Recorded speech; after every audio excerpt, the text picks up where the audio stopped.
ಈಗಾಗಲೇ ಗಮನಿಸ್ತಾ ಇದ್ದೀವಿ, ಒಂದ್ ಕಡೆಯಲ್ಲಿ ಪಾಕಿಸ್ತಾನದ ಪ್ರಜೆಗಳಿಗೆ ಪಾಕಿಸ್ತಾನ ತನ್ನ ಪ್ರಜೆ ಅಂತಾನೆ ಸ್ವೀಕಾರ ಮಾಡೋಕೆ ರೆಡಿ ಇಲ್ಲ. ಅದ್ರ ಜೊತೆಗೆ ನನಗೊಂದು ಆಲೋಚನೆ ಬರ್ತಾ ಇರುವಂತದ್ದು, ಈ ಭಾರತದಲ್ಲಿ ತಿಂದು ಉಂಡು ಗಡದ್ದಾಗಿ ನಿದ್ದೆ ಮಾಡಿರುವಂತಹ ಈಗ ಒಂದಿಷ್ಟು ಜನ ಪಾಕಿಸ್ತಾನಿ ಪ್ರೇಮಿಗಳು ಪಾಕಿಸ್ತಾನ್ ಜಿಂದಾಬಾದ್ ಅಂತಾರಲ್ಲ, ಅವರಿಗೂ ಇದೊಂದು ಸುವರ್ಣಾವಕಾಶ ಪಾಕಿಸ್ತಾನಕ್ಕೆ ಹೋಗೋದು. ನೋಡಿ, ಅಲ್ಲಿ ಪಾಕಿಸ್ತಾನದ ಪ್ರಜೆಗಳನ್ನೇ ಸ್ವೀಕಾರ ಮಾಡಕ್ಕೆ ಒಪ್ಕೊಳ್ತಾ ಇಲ್ಲ ಪಾಕಿಸ್ತಾನ. ಒಂಥರ ತ್ರಿಶಂಕು ಸ್ಥಿತಿ ಆಗಿದೆ ಈಗ ಪಾಕಿಸ್ತಾನದ ಪ್ರಜೆಗಳ ಪರಿಸ್ಥಿತಿ. ಸದ್ಯ ಏನಾಗ್ತಾ ಇದೆ ಈಗ ಅಲ್ಲಿ? ಖಂಡಿತವಾಗ್ಲೂ ಕೂಡ ನಿಕೇಶ್ ಕೊಠಾರಿ, ನೋಡಿ ಈಗ ಪಾಕಿಸ್ತಾನದ ಪ್ರಜೆಗಳು ಇಲ್ಲಿ ತಾತ್ಕಾಲಿಕ ವೀಸಾದ ಮೂಲಕ, ಅದು ಎಜುಕೇಶನ್ ಪರ್ಪಸ್ ಆಗಿರಬಹುದು ಅಥವಾ ಹಾಸ್ಪಿಟಾಲಿಟಿ ಪರ್ಪಸ್ ಆಗಿರಬಹುದು, ಭಾರತಕ್ಕೆ ಬಂದು ಇದ್ದಂತಹ ಪಾಕಿಸ್ತಾನಿಯರಿಗೆ ಭಾರತ ಒಂದು ಗಡುವನ್ನ ಕೊಟ್ಟಿತ್ತು. 27ನೇ ತಾರೀಕಿನವರೆಗೆ ನೀವು ಖಾಲಿ ಮಾಡಬೇಕು ಅಂತ ಹೇಳಿ. ಅದಾದ ನಂತರ 29ನೇ ತಾರೀಕಿಗೆ ಮೆಡಿಕಲ್ ಪರ್ಪಸ್ ಆಗಿ ನೀವು ಬಂದದಾದ್ರೆ ಖಾಲಿ ಮಾಡಬೇಕು ಅಂತ ಹೇಳಿ ಒಂದು ಸೂಚನೆಯನ್ನ ಭಾರತ ಸರ್ಕಾರ ಕೊಟ್ಟಿತ್ತು. ಅದಾದ ನಂತರ ನಿರಂತರವಾಗಿ ವಾಘಾ ಬಾರ್ಡರ್ನ ಮೂಲಕ, ಅಟಾರಿ ವಾಘಾ ಬಾರ್ಡರ್ನ ಮೂಲಕ ಪಾಕಿಸ್ತಾನದ ಪ್ರಜೆಗಳು ಪಾಕಿಸ್ತಾನಕ್ಕೆ ಹೋಗ್ತಾ ಇದ್ರು. ಆದ್ರೆ ಪಾಕಿಸ್ತಾನ ತನ್ನ ತಾಯ್ನಾಡಿಗೆ ಬರುವಂತ ತನ್ನ ಪ್ರಜೆಗಳನ್ನ ತನ್ನ ತಾಯ್ನಾಡಿಗೆ ಕಾಲು ಹಾಕೋದಕ್ಕೆ ಬಿಡ್ತಾ ಇಲ್ಲ ಅಂತ ಹೇಳಿದ್ರೆ ಎಂಥ ಗೋಮುಖ ವ್ಯಾಘ್ರ ನೀತಿ ಪಾಕಿಸ್ತಾನದ್ದು ಅನ್ನೋದನ್ನ ನೀವು ಅರ್ಥ ಮಾಡ್ಕೊಳ್ಳಿ. ಇಲ್ಲಿಯವರೆಗೂ ಕೂಡ ಪಾಕಿಸ್ತಾನದ ಸುಮಾರು 700 ಜನ ಪಾಕಿಸ್ತಾನಕ್ಕೆ ಹೋಗಿದ್ದಾರೆ.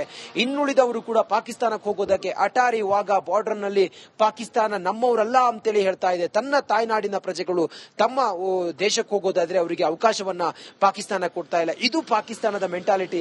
ನೀವು ಹೇಳ್ದಂಗೆ ಪಾಕಿಸ್ತಾನ ಪ್ರೇಮಿಗಳು ಇಲ್ಲಿದ್ಕೊಂಡು ಉಂಡು ತಿಂದು ಗಡತ್ತಾಗಿ ಬೆಳೆದು ಪಾಕಿಸ್ತಾನಕ್ಕೆ ಜೈ ಅಂತೇಳಿ ಹೇಳುವಂತವ್ರು ನೋಡಿ ಇವತ್ತು ಪಾಕಿಸ್ತಾನ ಹೆಂಗಿವತ್ತು ತನ್ನ ಪ್ರಜೆಗಳನ್ನ ನಡೆಸ್ಕೊಳ್ತಿದೆ ಅನ್ನೋದನ್ನ ನೀವಿವತ್ತು ನೋಡ್ಕೊಳ್ಬೇಕಾಗಿದೆ, ಆತ್ಮಾವಲೋಕನವನ್ನ ಮಾಡ್ಕೊಳ್ಬೇಕಾಗಿದೆ. ಭಾರತಕ್ಕೆ ಬರುವಂತ ಪಾಕಿಸ್ತಾನದಲ್ಲಿ ಇದ್ದಂತ ಭಾರತದ ಪ್ರಜೆಗಳನ್ನ ಭಾರತಕ್ಕೆ ಬರುವಂತ ಸಮಯದಲ್ಲಿ ಅವರನ್ನ ಸ್ವಾಗತಿಸ್ತಾ ಇದೆ. ಆ ಮೂಲಕ ನಿಮಗೆ ಪಾಕಿಸ್ತಾನ ಸೇಫ್ ಅಲ್ಲ, ಭಾರತದಲ್ಲಿ ಇರಿ ಅನ್ನುವ ಸಂದೇಶವನ್ನ ಭಾರತ ನೀಡಿದೆ. ಒಟ್ಟಾರೆ ಭಾರತದ ಸುಮಾರು 1200 ಜನ ಪಾಕಿಸ್ತಾನದಲ್ಲಿದ್ದವರು ಭಾರತವನ್ನ ತಲುಪಿದ್ದಾರೆ. ಭಾರತದಲ್ಲಿದ್ದಂತ ಪಾಕಿಸ್ತಾನಗಳು ಸುಮಾರು 800 ಜನ ಹೋಗಿದ್ದಾರೆ. ಆದ್ರೆ ಇನ್ನುಳಿದವರಿಗೆ ನಮ್ಮವರಲ್ಲ ಅಂತ ಹೇಳ್ತಾ ಇದೆ. ಇಲ್ಲೇ ಇದ್ರೆ ಏನಾಗುತ್ತೆ ಅಂತ ಹೇಳಿ ನೋಡಿದ್ರೆ 3 ವರ್ಷಗಳ ಕಾಲ ಸಜೆ 3 ಲಕ್ಷ ರೂಪಾಯಿ ದಂಡವನ್ನ ವಿಧಿಸುವುದಕ್ಕೆ ಭಾರತ ಸರ್ಕಾರ ಇಲ್ಲಿ ಹೊರಟಿದೆ. ಪಾಕಿಸ್ತಾನದ ಪ್ರಜೆಗಳು ಇಲ್ಲೇ ಉಂಡು ತಿಂದು ಇಲ್ಲೇ ಇದ್ರೆ ಅಥವಾ ಇಲ್ಲೇ ಅವರು ಠಿಕಾಣಿ ಹೂಡಿದ್ರೆ, ಅವರು ಹೋಗದೆ ಇದ್ರೆ, ತಾತ್ಕಾಲಿಕ ವೀಸಾ ರದ್ದಾಗಿಯೂ ಕೂಡ ಅವರು ಹೋಗದೆ ಇದ್ರೆ 3 ಲಕ್ಷ ರೂಪಾಯಿ ದಂಡ, 3 ವರ್ಷದವರೆಗಿನೇ ಅವರಿಗೆ ಸಜೆಯನ್ನ ಈಗ ಭಾರತ ವಿಧಿಸಿರೋದು ಬಹಳ ಸೂಕ್ಷ್ಮವಾದ ವಿಚಾರ ಇದು. ಯಾಕಂತ ಹೇಳಿದ್ರೆ ಭಾರತದಲ್ಲೇ ಇದ್ಕೊಂಡು ಭಾರತದ ಪರವಾಗಿ ಇರಬೇಕಾದಂತವ್ರು ಇವರೆಲ್ಲರೂ ಕೂಡ ಭಾರತ ವಿರೋಧಿ ಚಟುವಟಿಕೆಗಳಲ್ಲಿ ಭಾಗಿಯಾಗಿರೋದು ನಿಜಕ್ಕೂ ಕೂಡ ನಮ್ಮ ದೇಶದ ವಿಪರ್ಯಾಸ.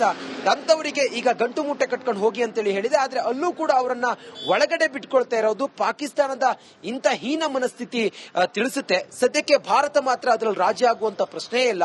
ಪಾಕಿಸ್ತಾನಿಯರು ಈ ಕೂಡಲೇ ಪಾಕಿಸ್ತಾನಕ್ಕೆ ಹೋಗ್ಲಿ, ಭಾರತೀಯರು ಯಾರು ಪಾಕಿಸ್ತಾನದಲ್ಲಿದ್ದಾರೆ ಅವರೆಲ್ಲರೂ ಕೂಡ ಭಾರತದಲ್ಲಿ ಸೇಫ್ ಆಗಿರ್ಲಿ ಅನ್ನೋ ವಿಚಾರ ಒಟ್ಟಾರೆ ಪಾಕಿಸ್ತಾನಕ್ಕೆ ಎಲ್ಲಾ ರೀತಿಯಲ್ಲೂ ಕೂಡ ಹೊಡೆತ ಕೊಡುವಂತ ಪ್ರಯತ್ನವನ್ನ ಮಾಡ್ತಾ ಇದೆ. ಆರ್ಥಿಕವಾಗಿ ಆಗಿರಬಹುದು ಅಥವಾ ವ್ಯಾಪಾರ ವಹಿವಾಟು ನಮ್ಗೆ ಗೊತ್ತಿದೆ. ಮತ್ತೊಂದು ಕಡೆಯಲ್ಲಿ ಜಲ ವಿವಾದ ವಿಚಾರವಾಗಿ ಭಾರತ ತೆಗೆದುಕೊಂಡಂತ ತೀರ್ಮಾನ ಹೇಗಿದೆಯಲ್ಲ, ಇವತ್ತು ಪಾಕಿಸ್ತಾನ ವಿಲವಿಲ ಒದ್ದಾಡುವಂತಾಗಿದೆ. ರಾಜತಾಂತ್ರಿಕವಾಗಿ ಜಾಗತಿಕವಾಗಿ ಪಾಕಿಸ್ತಾನ ಇವತ್ತು ಸಂಪೂರ್ಣವಾಗಿ ಬೆತ್ತಾಗಿ ನಿಂತ್ಕೊಂಡಿದೆ. ಅದರ ಜೊತೆಗೆ ಎಲ್ಲಾ ರೀತಿಯಲ್ಲೂ ಕೂಡ ಕೃಷಿ ಮತ್ತೊಂದು ಮಗದೊಂದು ಎಲ್ಲಾ ರೀತಿಯಲ್ಲೂ ಕೂಡ ಭಾರತವನ್ನು ಅವಲಂಬಿಸಿಕೊಂಡಿದ್ದಂತ ಪಾಕಿಸ್ತಾನಕ್ಕೆ ಈಗ ದಿಕ್ಕೆ ತೋಚದಂತಾಗಿದೆ. ಹಾಗಾಗಿ ಈ ರೀತಿಯೆಲ್ಲ ಪಾಕಿಸ್ತಾನ ಮಾಡ್ತಾ ಇದೆ ಅನ್ನೋದು ಈಗ ನಮಗೆ ಮೇಲ್ನೋಟಕ್ಕೆ ಕಾಣಿಸ್ತಾ ಇದೆ. ಒಟ್ಟಾರೆ ಪಾಕಿಸ್ತಾನವನ್ನು ಮಟ್ಟ ಹಾಕುವವರೆಗೂ ಕೂಡ ಭಾರತ ಬಿಡೋದಿಲ್ಲ.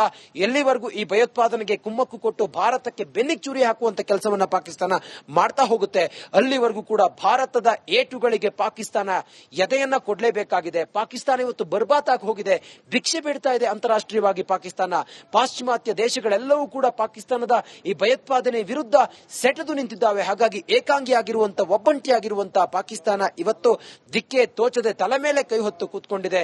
ಇನ್ನೇನಿದ್ರು ಕೂಡ ಪಾಕಿಸ್ತಾನ ಭಾರತದ ಕಾಲಡಿಗೆ ಬಂದು ಕ್ಷಮೆ ಕೇಳೋದು, ಜಾಗತಿಕವಾಗಿ ಭಯೋತ್ಪಾದನೆಯನ್ನ 3 ದಶಕಗಳಿಂದ ಬೆಂಬಲಿಸಿಕೊಂಡು ಬಂದಂತ ಪಾಕಿಸ್ತಾನ ಇವತ್ತು ಸೋತು ಸುಣ್ಣವಾಗಿ ಭಾರತದ ಕಾಲಡಿಗೆ ಬಂದು ಕ್ಷಮೆ ಕೇಳೋದು ಮಾತ್ರ ಬಾಕಿ ಇದೆ. ಸದ್ಯಕ್ಕೆ ಭಾರತ ಏನೇ ಆದ್ರೂ ಕೂಡ 26 ಜನರ ನರಮೇಧವನ್ನ ಮಾಡಿದಂತ ಪಾಕಿಸ್ತಾನಿಯ ಭಯೋತ್ಪಾದಕರನ್ನ ಕ್ಷಮಿಸುವಂತ ಪ್ರಶ್ನೆಯೇ ಇಲ್ಲ.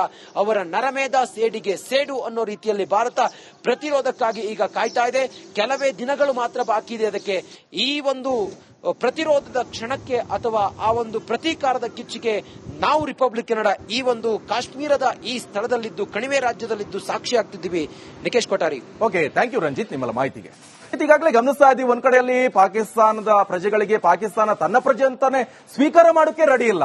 ಅದ್ರ ಜೊತೆಗೆ ನನಗೊಂದು ಆಲೋಚನೆ ಬರ್ತಾ ಇರುವಂತದ್ದು, ಈ ಭಾರತದಲ್ಲಿ ತಿಂದು ಉಂಡು ಗಡದ್ದಾಗಿ ನಿದ್ದೆ ಮಾಡಿರುವಂತಹ ಈಗ ಒಂದಿಷ್ಟು ಜನ ಪಾಕಿಸ್ತಾನಿ ಪ್ರೇಮಿಗಳು, ಪಾಕಿಸ್ತಾನ್ ಜಿಂದಾಬಾದ್ ಅಂತಾರಲ್ಲ, ಅವರಿಗೂ ಇದೊಂದು ಸುವರ್ಣಾವಕಾಶ ಪಾಕಿಸ್ತಾನಕ್ಕೆ ಹೋಗೋದು. ನೋಡಿ, ಅಲ್ಲಿ ಪಾಕಿಸ್ತಾನ ಪ್ರಜೆಗಳನ್ನೇ ಸ್ವೀಕಾರ ಮಾಡಕ್ಕೆ ಒಪ್ಕೊಳ್ತಾ ಇಲ್ಲ ಪಾಕಿಸ್ತಾನ. ಒಂಥರ ತ್ರಿಶಂಕು ಸ್ಥಿತಿ ಆಗಿದೆ ಈಗ ಪಾಕಿಸ್ತಾನದ ಪ್ರಜೆಗಳ ಪರಿಸ್ಥಿತಿ. ಸದ್ಯ ಏನಾಗ್ತಾ ಇದೆ ಈಗ ಅಲ್ಲಿ? ಖಂಡಿತವಾಗ್ಲೂ ಕೂಡ ನಿಕೇಶ್ ಕೊಠಾರಿ, ನೋಡಿ, ಈಗ ಪಾಕಿಸ್ತಾನದ ಪ್ರಜೆಗಳು ಇಲ್ಲಿ ತಾತ್ಕಾಲಿಕ ವೀಸಾದ ಮೂಲಕ, ಅದು ಎಜುಕೇಶನ್ ಪರ್ಪಸ್ ಆಗಿರಬಹುದು ಅಥವಾ ಹಾಸ್ಪಿಟಾಲಿಟಿ ಪರ್ಪಸ್ ಆಗಿರಬಹುದು, ಭಾರತಕ್ಕೆ ಬಂದು ಇದ್ದಂತಹ ಪಾಕಿಸ್ತಾನಿಯರಿಗೆ ಭಾರತ ಒಂದು ಗಡುವನ್ನ ಕೊಟ್ಟಿತ್ತು. 27ನೇ ತಾರೀಕಿನವರೆಗೆ ನೀವು ಖಾಲಿ ಮಾಡಬೇಕು ಅಂತ ಹೇಳಿ. ಅದಾದ ನಂತರ 29ನೇ ತಾರೀಕಿಗೆ ಮೆಡಿಕಲ್ ಪರ್ಪಸ್ ಆಗಿ ನೀವು ಬಂದದಾದ್ರೆ ಖಾಲಿ ಮಾಡಬೇಕು ಅಂತ ಹೇಳಿ ಒಂದು ಸೂಚನೆಯನ್ನ ಭಾರತ ಸರ್ಕಾರ ಕೊಟ್ಟಿತ್ತು. ಅದಾದ ನಂತರ ನಿರಂತರವಾಗಿ ವಾಘಾ ಬಾರ್ಡರ್ನ ಮೂಲಕ, ಅಟಾರಿ ವಾಘಾ ಬಾರ್ಡರ್ನ ಮೂಲಕ ಪಾಕಿಸ್ತಾನದ ಪ್ರಜೆಗಳು ಪಾಕಿಸ್ತಾನಕ್ಕೆ ಹೋಗ್ತಾ ಇದ್ರು.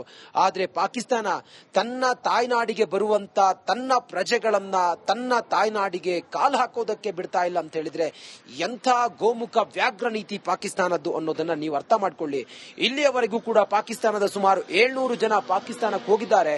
ಇನ್ನುಳಿದವರು ಕೂಡ ಪಾಕಿಸ್ತಾನಕ್ಕೆ ಹೋಗೋದಕ್ಕೆ ಅಟಾರಿ ವಾಘಾ ಬಾರ್ಡರ್ ನಲ್ಲಿ ಪಾಕಿಸ್ತಾನ ನಮ್ಮವರಲ್ಲ ಅಂತೇಳಿ ಹೇಳ್ತಾ ಇದೆ. ತನ್ನ ತಾಯ್ನಾಡಿನ ಪ್ರಜೆಗಳು ತಮ್ಮ ದೇಶಕ್ಕೆ ಹೋಗೋದಾದ್ರೆ ಅವರಿಗೆ ಅವಕಾಶವನ್ನ ಪಾಕಿಸ್ತಾನ ಕೊಡ್ತಾ ಇಲ್ಲ. ಇದು ಪಾಕಿಸ್ತಾನದ ಮೆಂಟಾಲಿಟಿ. ನೀವು ಹೇಳ್ದಂಗೆ ಪಾಕಿಸ್ತಾನ ಪ್ರೇಮಿಗಳು ಇಲ್ಲಿದ್ಕೊಂಡು ಉಂಡು ತಿಂದು ಗಡತ್ತಾಗಿ ಬೆಳೆದು ಪಾಕಿಸ್ತಾನಕ್ಕೆ ಜೈ ಅಂತೇಳಿ ಹೇಳುವಂತವ್ರು ನೋಡಿ, ಇವತ್ತು ಪಾಕಿಸ್ತಾನ ಹೆಂಗಿವತ್ತು ತನ್ನ ಪ್ರಜೆಗಳನ್ನ ನಡೆಸ್ಕೊಳ್ತಿದೆ ಅನ್ನೋದನ್ನ ನೀವಿವತ್ತು ನೋಡ್ಕೊಳ್ಬೇಕಾಗಿದೆ, ಆತ್ಮಾವಲೋಕನವನ್ನ ಮಾಡ್ಕೊಳ್ಬೇಕಾಗಿದೆ.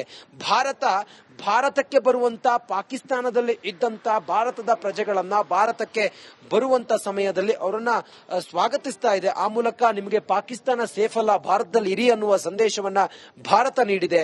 ಒಟ್ಟಾರೆ ಭಾರತದ ಸುಮಾರು 1200 ಜನ ಪಾಕಿಸ್ತಾನದಲ್ಲಿದ್ದವರು ಭಾರತವನ್ನ ತಲುಪಿದ್ದಾರೆ. ಭಾರತದಲ್ಲಿದ್ದಂತ ಪಾಕಿಸ್ತಾನಗಳು ಸುಮಾರು 800 ಜನ ಹೋಗಿದ್ದಾರೆ. ಆದ್ರೆ ಇನ್ನುಳಿದವರಿಗೆ ನಮ್ಮವರಲ್ಲ ಅಂತ ಹೇಳ್ತಾ ಇದೆ. ಇಲ್ಲೇ ಇದ್ರೆ ಏನಾಗುತ್ತೆ ಅಂತ ಹೇಳಿ ನೋಡಿದ್ರೆ 3 ವರ್ಷಗಳ ಕಾಲ ಸಜೆ 3 ಲಕ್ಷ ರೂಪಾಯಿ ದಂಡವನ್ನ ವಿಧಿಸುವುದಕ್ಕೆ ಭಾರತ ಸರ್ಕಾರ ಇಲ್ಲಿ ಹೊರಟಿದೆ. ಪಾಕಿಸ್ತಾನದ ಪ್ರಜೆಗಳು ಇಲ್ಲೇ ಉಂಡು ತಿಂದು ಇಲ್ಲೇ ಇದ್ರೆ ಅಥವಾ ಇಲ್ಲೇ ಅವರು ಠಿಕಾಣಿ ಹೂಡಿದ್ರೆ, ಅವರು ಹೋಗದೆ ಇದ್ರೆ, ತಾತ್ಕಾಲಿಕ ವೀಸಾ ರದ್ದಾಗಿಯೂ ಕೂಡ ಅವರು ಹೋಗದೆ ಇದ್ರೆ 3 ಲಕ್ಷ ರೂಪಾಯಿ ದಂಡ, 3 ವರ್ಷದವರೆಗಿನೇ ಅವರಿಗೆ ಸಜೆಯನ್ನ ಈಗ ಭಾರತ ವಿಧಿಸಿರೋದು ಬಹಳ ಸೂಕ್ಷ್ಮವಾದ ವಿಚಾರ ಇದು. ಯಾಕಂತ ಹೇಳಿದ್ರೆ ಭಾರತದಲ್ಲೇ ಇಟ್ಕೊಂಡು ಭಾರತದ ಪರವಾಗಿ ಇರಬೇಕಾದಂತವ್ರು ಇವರೆಲ್ಲರೂ ಕೂಡ ಭಾರತ ವಿರೋಧಿ ಚಟುವಟಿಕೆಗಳಲ್ಲಿ ಭಾಗಿಯಾಗಿರೋದು ನಿಜಕ್ಕೂ ಕೂಡ ನಮ್ಮ ದೇಶದ ವಿಪರ್ಯಾಸ. ಅಂತವರಿಗೆ ಈಗ ಗಂಟು ಮೂಟೆ ಕಟ್ಕೊಂಡು ಹೋಗಿ ಅಂತೇಳಿ ಹೇಳಿದೆ. ಆದ್ರೆ ಅಲ್ಲೂ ಕೂಡ ಅವರನ್ನ ಒಳಗಡೆ ಬಿಟ್ಕೊಳ್ತಾ ಇರೋದು ಪಾಕಿಸ್ತಾನದ ಇಂಥ ಹೀನ ಮನಸ್ಥಿತಿ ತಿಳಿಸುತ್ತೆ. ಸದ್ಯಕ್ಕೆ ಭಾರತ ಮಾತ್ರ ಅದರಲ್ಲಿ ರಾಜಿ ಆಗುವಂತ ಪ್ರಶ್ನೆಯೇ ಇಲ್ಲ.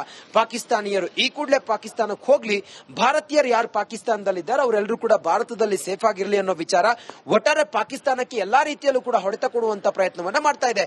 ಆರ್ಥಿಕವಾಗಿ ಆಗಿರ್ಬಹುದು ಅಥವಾ ವ್ಯಾಪಾರ ವಹಿವಾಟು ನಮ್ಗೆ ಗೊತ್ತಿದೆ. ಮತ್ತೊಂದು ಕಡೆಯಲ್ಲಿ ಜಲ ವಿವಾದ ವಿಚಾರವಾಗಿ